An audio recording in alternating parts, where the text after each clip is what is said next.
ఓం గం గణపతయే నమః. స్వర్ణలక్ష్మీ నమస్తే అస్తు. పరబ్రహ్మ స్వరూపిణి రాజ్యం దేహి ధనం దేహి సర్వకామాంచ దేహి మే.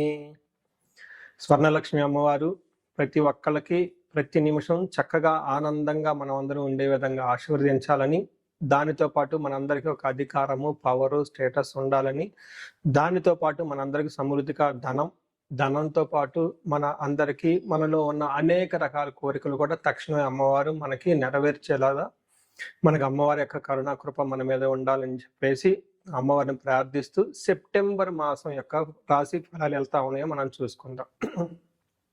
సెప్టెంబర్ మాసం యొక్క రాశి ఫలాలు ఎలా ఉన్నాయో మనం చూద్దాం. ఇందులో కనుక మనం గమనించుకుంటే ఈ మాసం మనకి చవితితో స్టార్ట్ అయ్యి మరలా చవితితో ఎండ్ అవుతుంది. ఈ మధ్యలో 11 రోజులు శ్రావణ మాసం, మిగతాది మనకి భాద్రపద మాసం ఉంది. ఈ మాసంలో మొత్తం టోటల్గా ఈ సెప్టెంబర్ మంత్లో మనకి కొన్ని ముఖ్యమైన రోజులు ఉన్నాయి. ఇవి ప్రతి ఒక్కళ్ళు సెలబ్రేట్ చేసుకోవాలని, అందరూ ఆనందంగా ఉత్సాహంగా ఉండాలని చెప్పేసి నేను కోరుకుంటున్నాను. అందులో ముఖ్యంగా ఫస్ట్ పండగ మనం చేసుకోవాల్సింది శ్రీకృష్ణ జన్మాష్టమి. సెకండ్ది పోలాల అమావాస్య. అంటే అది చాలా చాలా ముఖ్యమైన పండుగ. అమ్మవారు చాలా ఈజీగా మనందరికీ ఈజీగా వరాలు ఇచ్చే అమ్మవారిని మనం చెప్పుకోవాలి. ఎవరికైతే పిల్లలు చనిపోతూ ఉన్నారో, పిల్లలు సరిగ్గా ఎదగటం లేదో, ధనం మన ఇంట్లో ఉండటం లేదో, ఈ పండగ జరుపుకోవాలి, ఈ పోలాల అమావాస్య అని చెప్పేసి నేను కోరుకుంటున్నాను. తర్వాత మనకి భాద్రపద మాసం స్టార్ట్ అవుతుంటే మనకి వినాయక చవితి స్టార్ట్ అవుతుంటుంది. దాని తర్వాత ఇంకొకటి ముఖ్యమైన విషయం ఏంటంటే అందరూ గమనించుకోవాల్సింది, మనకి పితృపక్షాలు స్టార్ట్ అవుతున్నాయి. వీటిని మహాలయ పక్షాలు అంటారు. ఇది 27వ తారీఖు నుంచి స్టార్ట్ అవుతుంది. ఈ పితృపక్షాలు ముఖ్యంగా ఎవరైతే అధికారం రాకుండా, ప్రమోషన్స్ రాకుండా, ఉద్యోగంలో ఆటంకాలు పడుతుందా, తల్లికి పిల్లలకి మధ్య గొడవలు వస్తూ ఉన్నాయా, ఎవరైతే లైఫ్లో స్టాగ్నేటెడ్గా గ్రోత్ లేకుండా ఉన్నారో, మీ ఇండివిజువల్ జాతకంలో పితృదోషం ఉన్నా, కాలసర్ప దోషం ఉన్నా, త్రిపిండి దోషం ఉన్నా కానీ ఇలాంటి వాళ్ళు ముఖ్యంగా ఈ యొక్క పితృపక్షాల సమయాన్ని సద్వినియోగం చేసుకొని పితృదేవతలకు ఆశీర్వాదం తీసుకొని తద్వారా మీ పిల్లలకి శ్రేయస్సుకు ప్లస్ వారికి సరిపడిన ధనం అంతా మీకు రావాలని చెప్పేసి నేను కోరుకుంటున్నాను. అందుకని పితృపక్షాలను ప్రతి ఒక్కళ్ళు సెలబ్రేట్ చేసుకోవాలని చెప్పేసి నేను కోరుకుంటున్నాను. ఇవి అంతా ఒక ఎత్తు అయితే, జ్యోతిష శాస్త్రంలో మనకి సెప్టెంబర్ మంత్లో 4 గ్రహాలు మారుతూ ఉన్నాయండి. ఈ 4 గ్రహాల యొక్క ప్రభావం 12 రాసుల వారికి ఎలా ఉందో మనం చూద్దాం.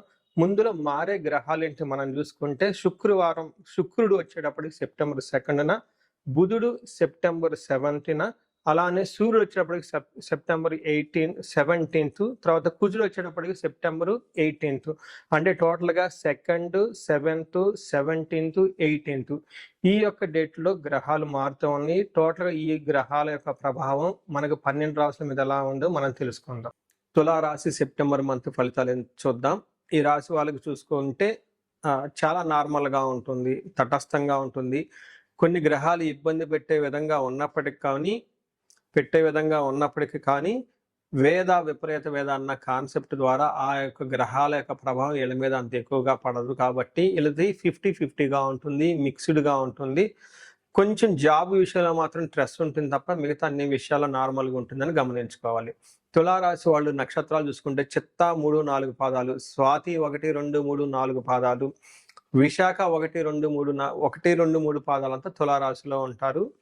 అయితే పేరు బలం ప్రకారం చూసుకుంటే వీళ్ళకి రా, రీ, రీ, రే, రో, తా, తీ, తూ, తే అన్న అక్షరాలంతా కూడా ఇందులో ఉంటారని గమనించాలి. ఇందులో ముందుగా మనం చెప్పుకునే విధంగా వీళ్ళకి మిక్స్డ్గా ఉంటుంది, లేదంటే సహజంగా నార్మల్గా ఉండే అవకాశం ఎక్కువగా ఉంటుంది. ఈ మంత్లో సూర్యుడి వల్ల ధనచ్ఛేదం, విపరీతంగా ధనం కోల్పోయే అవకాశం ఎక్కువగా ఉంటుంది. కుజుని వల్ల ప్రొఫెషనల్ మ్యాటర్స్లో కొంచెం ఒత్తిడిగా ఉంటుంది. బుధుడు వల్ల అవమానాలు జరిగే అవకాశం ఎక్కువగా ఉంటుంది. కానీ శుక్రుని వల్ల అఖిల విషయ భోగం, అన్ని విషయాల్లో బాగా ఎంజాయ్మెంట్గా ఉంటారని చెప్పుకోవచ్చు. అయితే ఇబ్బంది పెట్టే గ్రహాలు సూర్యుడు, బుధుడు ఉన్నప్పటికీ కానీ వాళ్ళ యొక్క ప్రభావం వీళ్ళ మీద, ఈ రాశి మీద ఎక్కువగా పడదు. అందుకని సహజంగా నార్మల్గా ఉండే మాసం అని మనం గమనించాలి. సూర్యుడు 12వ స్థానంలో ఉంటే సహజంగా చాలా మందికి జాబులు పోయే అవకాశం ఎక్కువగా ఉంటుంది. అయితే ఈ యొక్క విపరీత వేద కాన్సెప్ట్ వల్ల చాలా తక్కువ మందికి ఆ ప్రభావం పడే అవకాశం ఎక్కువగా ఉంటుంది. అయితే వాళ్ళ యొక్క ఇండివిజువల్ జాతకం కూడా చూడటం చాలా ముఖ్యం ఇక్కడ. అయితే 12వ స్థానంలో ఎప్పుడైతే సూర్యుడు ఉంటారో స్వస్థాన నాశనం చైవ బంధు రోగ ధనవేహ ప్రాణ పర్యంతం ఆపత్తిం అవమానం వ్యయే రవి అంటారు. అంటే సహజంగా వీళ్ళకి 12వ స్థానంలో సూర్యుడు ఉండటం వల్ల అవమానాలు జరిగే అవకాశం ఎక్కువగా ఉంటుంది. ఉన్న జాబ్లో ఇబ్బంది పడే అవకాశం ఎక్కువగా ఉంటుంది. జ్వరం లాంటివి ఎక్కువగా వచ్చేసి విష జ్వరాలు వచ్చేసి కొంచెం ఇబ్బందులు పడే అవకాశం చాలా ఎక్కువగా కనిపిస్తుంది. కానీ వీళ్ళకి ఎలాంటి హెల్త్ ప్రాబ్లం వచ్చినా కానీ హెల్త్ నుంచి బయటపడే అవకాశం ఎక్కువగా ఉంటుంది. తర్వాత శత్రువులు అనే వాళ్ళకి ఎక్కువగా అసలు ఈ రాశి వాళ్ళకి ఈ మంత్లో అయితే ఉండరని మనం గమనించుకోవాలి. అయితే కుజుడు 10వ స్థానంలో ఉండటం ప్రొఫెషనల్ మ్యాటర్స్లో కొంచెం ఇబ్బందిగా ఉంటుంది. నిత్య క్లేశ సదా వ్యాధి సదా భోజన దుర్బలం సదా సంచార ఉద్యోగం దశమస్తేత్ భవేత్ ధారాసుతే అంటారు. అంటే ఉద్యోగంలో ఉన్నప్పుడు ఏదో ఒక మానసిక టెన్షన్ ఉండటం, వ్యాధి కొంచెం అనారోగ్యంగా పడే అవకాశం ఎక్కువగా ఉంటుంది. సదా సంచార ఉద్యోగంలో బాగా హెక్టిక్గా ఉండి అటు ఇటు తిరిగే అవకాశం ఎక్కువగా ఉంటుంది. ఈ టైంలో ధనాన్ని కూడా కోల్పోయే అవకాశం ఈ రాశి వాళ్ళకి కనిపిస్తుంది. అయితే ఇప్పటిదాకా ఉన్న గ్రహాలు ఒక రకమైతే ఇప్పుడు శుక్రుడు వీళ్ళకి జన్మరాశిలో ఉండటం చాలా యోగ్యతనిస్తూ ఉంటుంది. ఇక్కడ ఏం చేస్తారంటే శుక్రుడు వీళ్ళకి అర్ధచ్చ మనకి అర్ధలాభచ్చ సౌఖ్యం పరస్త్రీ సంగమం తద యత్న కార్యానుకూలత్వం శాతు జన్మకే బురుగునందనే అంటారు. ఎప్పుడైతే శుక్రుడు వీళ్ళకి జన్మరాశిలో ప్రవేశించారో వాళ్ళకి ధన ప్రవాహం బాగుంటుంది, సౌఖ్యంగా ఉంటారు. పరస్త్రీ సంగమం అంటే కొత్తగా లేడీస్ ఎవరైనా పరిచయం అయ్యే అవకాశం ఎక్కువగా ఉంటుంది. జెంట్స్ ఇన్ కేసు లేడీస్ అయితే జెంట్స్ పరిచయం అయ్యే అవకాశం ఎక్కువగా ఉంటుంది. ఏదైనా పని చేస్తే అందులో వాళ్ళకి కార్యలాభశాత్ ఆ పనికి సంబంధించిన రిజల్ట్ చక్కగా వచ్చే అవకాశం కనిపిస్తుంటుంది. ఓవరాల్గా ఇది ఒక మంచి టైం ఈ రాశి వాళ్ళకి అని మనం చెప్పుకోవచ్చు శుక్రుడి ప్రకారం చూసుకుంటూ ఉంటే. అయితే ఇప్పటిదాకా మనం గ్రహాలు చూసాం కాబట్టి నక్షత్రాల ప్రకారం చూసుకుంటే చిత్తా స్వాతి విశాఖ 3 నక్షత్రాలు ఇందులో ఉంటుంది. ఇందులో చిత్తా నక్షత్రం వాళ్ళకి సౌఖ్యంగా ఉంటారు, పార్టీలకు అటెండ్ అవుతారు, క్షేమంగా ఉంటారు, లాభప్రదంగా ఉంటుంది.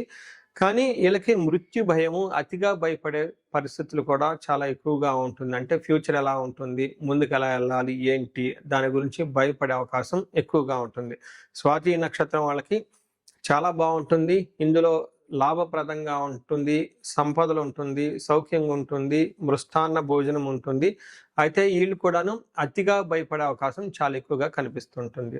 నెక్స్ట్ విశాఖ నక్షత్రం గమనించుకుంటే వీళ్ళకి అతిగా భయపడే అవకాశం ఎక్కువగా ఉంటుంది, కానీ సౌఖ్యంగా ఉంటారు, కంఫర్టబుల్గా ఉంటారు.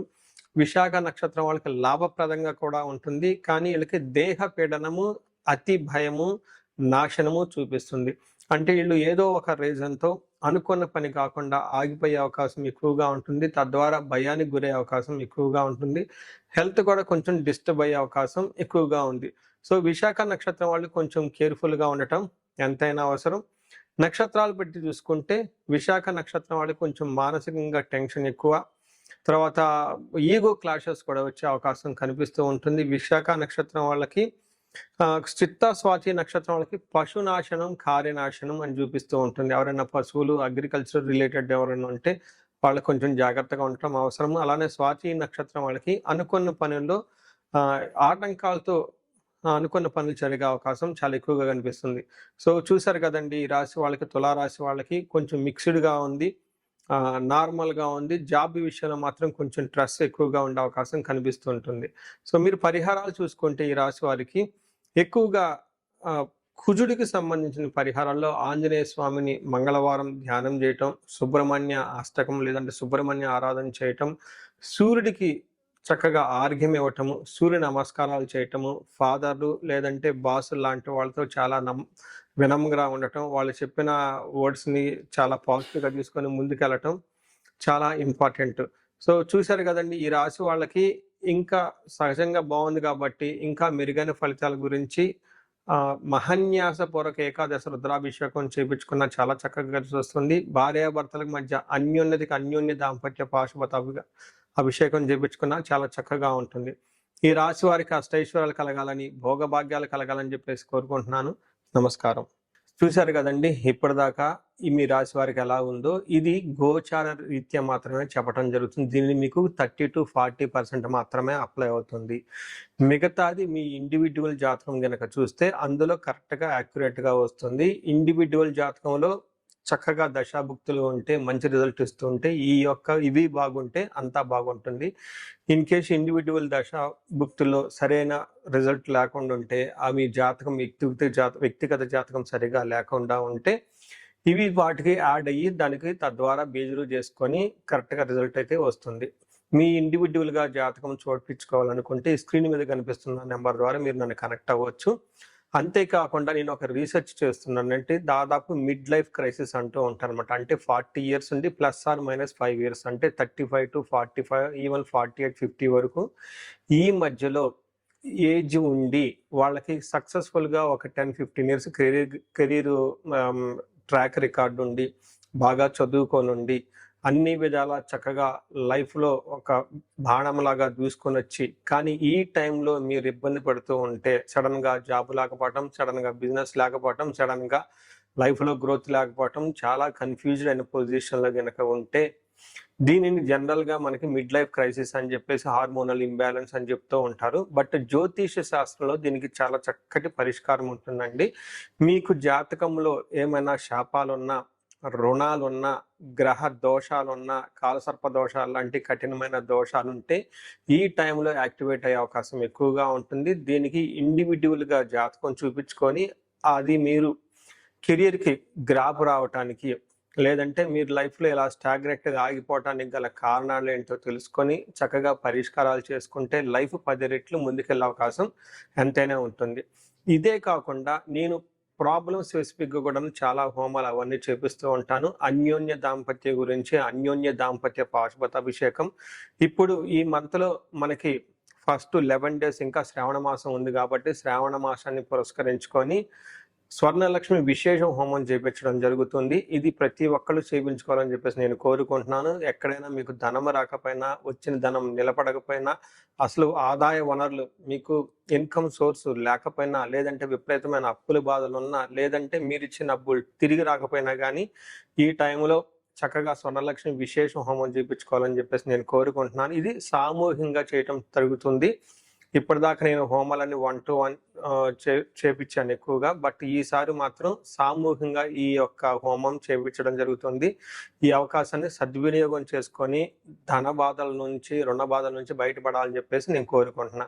అంతేకాకుండా ఎవరికైతే హెల్త్ బాగోలేకపోతే మృత్యుంజయ హోమం చేయించుకోవటము, భార్యాభర్తలకు ఇందాక మీరు చెప్పిన విధంగా విశ్వావసు గంధర్వరాజ హోమం చేయించుకోవటం, ఇలా మన్యు పాశుపతాభిషేకం, చండీ హోమము, సుదర్శన హోమము, ఇలాంటి ఎన్ని హోమాలైనా కానీ మీరు ఎక్కడైనా కనుక లైఫ్లో ఆగిపోయినట్లు అనిపిస్తే మీ ప్రాబ్లమ్ స్పెసిఫిక్గా కూడా హోమాలు, పూజలు చేయించడం జరుగుతుంది.